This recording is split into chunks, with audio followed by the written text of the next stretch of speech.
Hello నమస్తే welcome back our channel. నేను మీ విజయలక్ష్మి. ఈరోజు మటన్ కర్రీని మనం ప్రిపేర్ చేసుకుందామండి. దానికోసం అయితే 1 కేజీ మటన్ తీసుకొని శుభ్రంగా క్లీన్ చేసుకొని పక్కన పెట్టుకుందాం. ఇప్పుడు ఒక కుక్కర్ తీసుకోండి.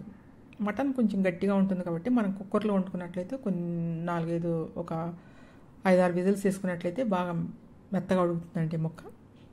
కాబట్టి కుక్కర్ తీసుకోండి. ఇదిగోండి, ఇప్పుడైతే మనం ఒక పాన్లో 2 ఇలాచీలు, 5 లవంగాలు, చెక్క, పుచ్చగిజ్జలండి ఇవి, సారపప్పు అంటారు కదా, సారపప్పు, కొంచెం మిరియాలు, ఒక 1/2 స్పూన్ వరకు మిరియాలు వేసుకోండి. షాజీరా ఒక 1/2 స్పూన్ వేసుకోండి. వీటిని లైట్గా ఫ్రై చేసుకుందామండి.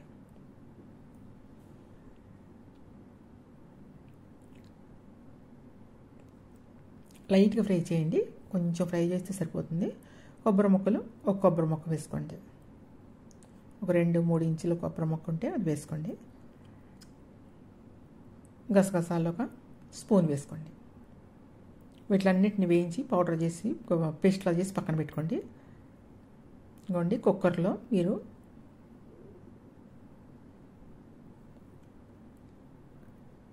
ఒక 50 గ్రాముల వరకు ఆయిల్ వేసుకోండి.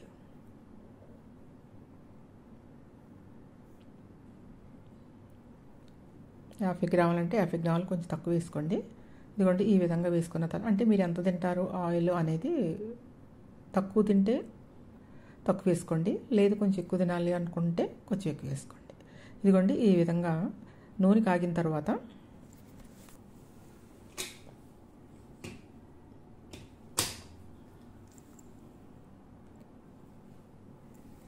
3 ఉల్లిపాయలు చాప్ చేసి వేసుకోండి. 3 పచ్చిమిరపకాయలు కూడా వేసుకొని వేయించుకోండి.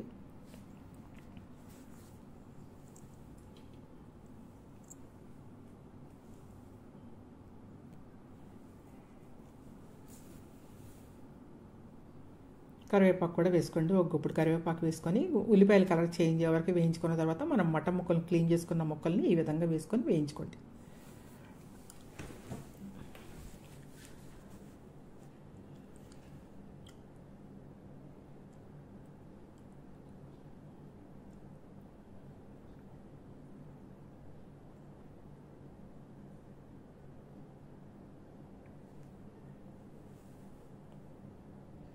ఇదిగోండి, మటన్ ముక్కలు కొంచెం మగ్గిన తర్వాత 1 స్పూన్ అల్లం వెల్లుల్లి పేస్ట్ వేసుకోండి.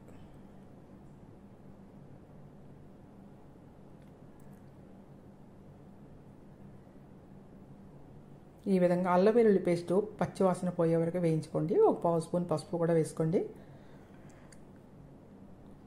సాల్ట్ 1 టేబుల్ స్పూన్నర వరకు వేసుకోండి. సాల్ట్ అనేది మీ ఇష్టం అండి. మీరు ఎక్కువ తినేవాళ్ళు ఉంటే ఎక్కువ వేసుకోండి, తక్కువ తినేవాళ్ళు ఉంటే తక్కువ వేసుకోండి. ఈ విధంగా వేయించుకొని బాగా అల్లం వెల్లుల్లి పేస్ట్ పచ్చివాసన పోయే వరకు వేయించుకోండి.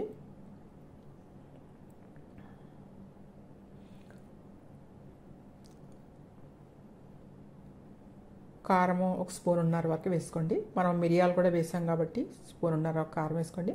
మనం వేయించి పెట్టుకున్న మసాలా దినుసులు ఉన్నాయి కదండి, ఆ పేస్ట్ ఇది. గసగసాలు,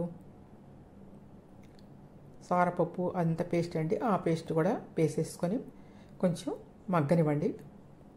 ముక్కలకు పట్టే వరకు మగ్గిన తర్వాత వాటర్ 2 గ్లాసెస్ వరకు వాటర్ పోసుకోండి. పెద్ద గ్లాస్తో 2 గ్లాస్ వరకు వాటర్ పోసుకోండి. కొంచెం ధనియాల పొడి వేసుకోండి.